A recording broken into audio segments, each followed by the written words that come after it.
Gas পরিস্থিতি নিয়ে আরও জানাতে রাজধানী তেজগাঁও থেকে যুক্ত হচ্ছেন সহকর্মী তামজিদ আহমেদ। তামজিদ, কিছুদিন আগে 5 আগস্ট আমরা জেনেছি যে গ্যাসের চাপ বেড়েছিল, এখন কেন আবার গ্যাসের চাপ কমে গেছে, সংকট কেন আবার বাড়ছে, আমাদের জানাবেন।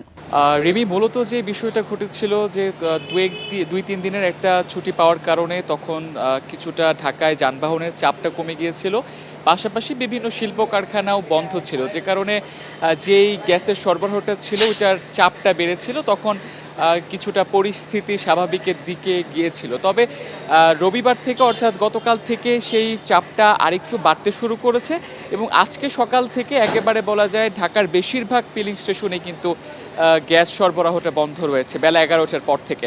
তবে গুটি কয়েক হাতে গোনা কয়েকটা ফিলিং স্টেশন রয়েছে যেখানে খুবই অল্প পরিমাণে গ্যাস সরবরাহটা পাওয়া যাচ্ছে, এবং এখন যেখানে আছে আমরা তেজগাঁওয়ের সাউদার্নে, এখানে মোটামুটি গ্যাসের সরবরাহটা চলছে, তবে সেটার চাপটা খুবই কম, প্রেশার খুবই কম, যে কারণে দেখা যাচ্ছে যে একটা গাড়িকে বেশ লম্বা সময় অপেক্ষা করার পরে কিন্তু পর্যাপ্ত পরিমাণে গ্যাস কিন্তু এখানে পাওয়া যাচ্ছে না। তো যে কারণে যে যানবাহনের দীর্ঘ সারি, সেই সারিটা কিন্তু লক্ষ্য করা যাচ্ছে।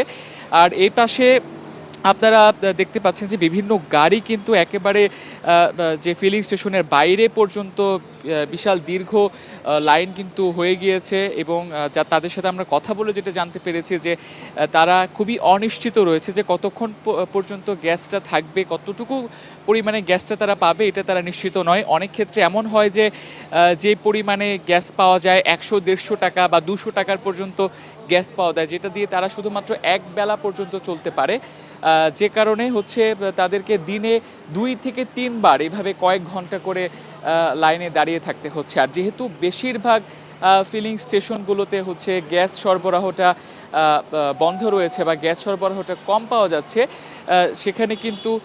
সেখানে কিন্তু এক ধরনের সংকট, যেটা আরও আস্তে আস্তে বাড়ছে। সংকটের পাশাপাশি ভোগান্তিটাও রয়েছে। তো ফিলিং স্টেশনের মালিক কর্তৃপক্ষ যারা রয়েছে তারাও বিষয়টা আসলে নির্দিষ্টভাবে বলতে পারছে না। তাদের ভাষ্য মতে যারা কর্তৃপক্ষ রয়েছে সরকারের পক্ষ থেকে এখন পর্যন্ত নির্দিষ্টভাবে বলা হয়নি যে কবে থেকে পুরোপুরি স্বাভাবিক হবে পরিস্থিতি। তো রিমি, এই ছিল আমার কাছে জ্বালানি গ্যাসের সংকটের সবশেষ খবর। ধন্যবাদ তামজিদ।